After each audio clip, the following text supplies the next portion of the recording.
પોરબંદરના માધવપુર ગામની 22 વર્ષીય યુવતી સાથે ભાવનગર ગામે રહેતા આધેડ ઋષિકેશ કિરીટ વ્યાસે લગ્નની લાલચ આપી વિશ્વાસમાં લઈ માર્ચ 2025થી વારંવાર શારીરિક શોષણ કર્યું હોવાની ફરિયાદ નોંધાઈ છે. ફરિયાદ મુજબ આરોપીએ યુવતીને જૂનાગઢની મેગ્નમ હોટલ તેમજ રાજકોટની ધ ગ્રાન્ડ ઠાકર હોટલમાં અલગ અલગ સમયે લઈ જઈ તેની ઈચ્છા વિરુદ્ધ શારીરિક સંબંધ બાંધ્યા, ટોય વડે શારીરિક અત્યાચાર કર્યો તેમજ ન્યૂડ ફોટા પાડી વાયરલ કરવાની ધમકી આપી માનસિક ત્રાસ પહોંચાડ્યો હતો. માધવપુર પોલીસે ગુનો નોંધી આધેડ આરોપીને ઝડપી લઈ વધુ તપાસ હાથ ધરી છે. તારીખ 28/7/2024 રોજ માધવપુર પોલીસ સ્ટેશન ખાતે માધવપુર પોલીસને એક પીડિતાની એવી ફરિયાદ હકીકત મળેલી છે, જેના આધારે માધવપુર પોલીસ સ્ટેશનમાં ગઈકાલે દુષ્કર્મનો એક ગુનો દાખલ કરવામાં આવેલો છે.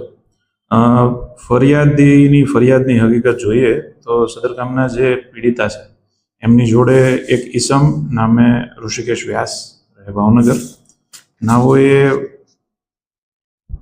મેડિટેશન કેમ્પમાં પરિચય કેળવી એમને લગ્ન કરવાની લાલચ આપી પોતાની વાતોમાં ભોળવેલા છે અને પીડિતાને લગ્ન કરવાની લાલચ આપી ભોળવી એમને વિશ્વાસમાં લઈ રાજકોટ અને જૂનાગઢ ખાતે અવારનવાર અલગ અલગ જગ્યાએ લઈ જઈ પીડિતાની ઈચ્છા વિરુદ્ધ પીડિતા સાથે શરીર સંબંધ બાંધી તેમના જે અણછાડતા ન્યૂડ ફોટોઝ જે છે એ પાડી અને પછી વાયરલ કરવાની ધમકી આપી પીડિતાને જેમ તેમ ઊંડી ગાળો બોલી આ કામના આરોપીએ ગુનો કરેલો છે.